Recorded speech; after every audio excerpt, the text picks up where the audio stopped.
परम पिता परमात्मा पूर्ण ब्रह्म सर्व सृष्टि रचनहार कबीर परमेश्वर जी की असीम कृपा से आप सभी पुण्यात्माएं सत्संग श्रवण कर रहे हैं।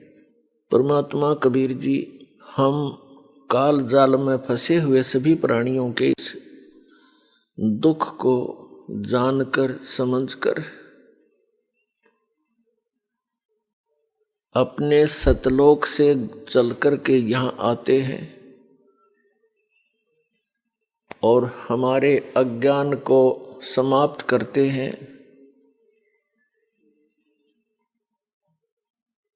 हमें ये बताने की चेष्टा करते हैं कि तुम सभी प्राणी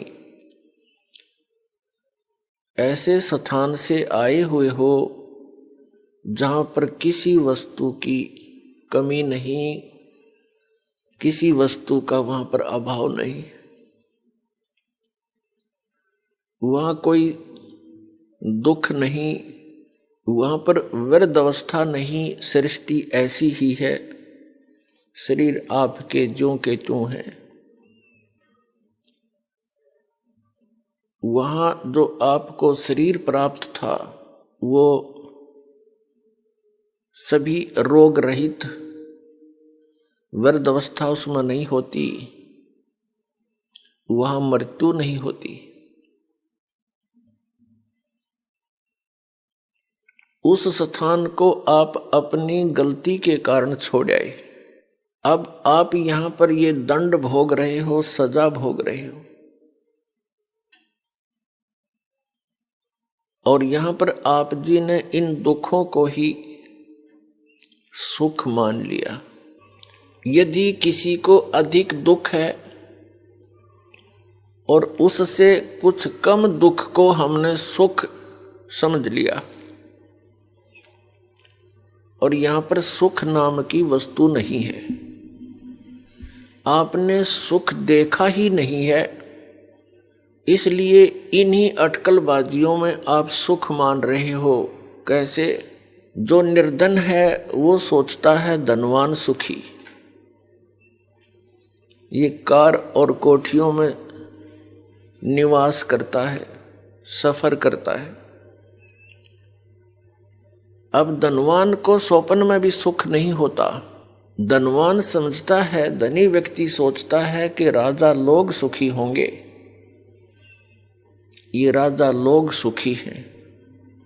राजा सुखी हो ही नहीं सकता।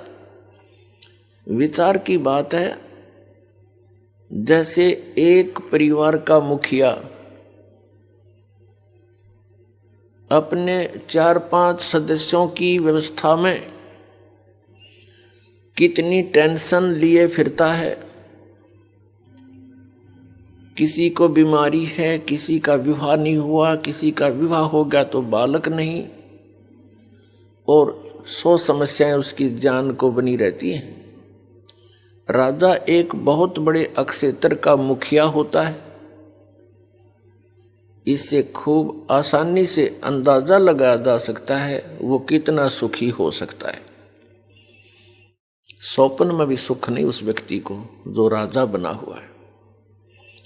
ठीक है, अपनी घूटी सूटी लाकर रात काट लेता होगा, घंटे 2 घंटे पड़ जा पी कर शराब, सुख नहीं है। हाँ, उस व्यक्ति को जो परमात्मा से जुड़ा हुआ है, कबीर परमेश्वर की भक्ति करता है, वो चाहे निर्धन है, चाहे धनवान है, चाहे राजा भी क्यों ना बना हो, वो भगवान से डरने वाला, परमात्मा उसका साथी होता है। उसके ऊपर आने वाली आपदाओं को तुरंत निवारण करता है, क्योंकि कबीर परमात्मा वो सुख सागर है जो अपने बच्चों का दुख देख नहीं सकते। और जब तक हम इस परमेश्वर की शरण में नहीं आते हैं तो हम अन्य उपासनाएं जो करते हैं वो हमें अपने प्रारब्ध में आने वाली आपदाओं से नहीं बचा सकते। उन साधनाओं से आपको अन्य लाभ तो हो सकते हैं, लेकिन आपके कर्म के दंड में वो परिवर्तन नहीं कर सकते। एक कबीर परमात्मा परम अक्षर ब्रह्म को छोड़कर अन्य जितने भी प्रभु हैं, स्वामी हैं, वो आपको जैसा कर्म किया है वो ही प्रदान कर सकते हैं, उसमें परिवर्तन नहीं कर सकते। तो वो भक्ति हमारे लिए यूजलेस है। हमारे प्रारब्ध में, हमारे संस्कार में, पुण्यों में, इस जीवन के सफर में कोई ऐसा भयंकर घटना, दुर्घटना हो और वो टले नहीं,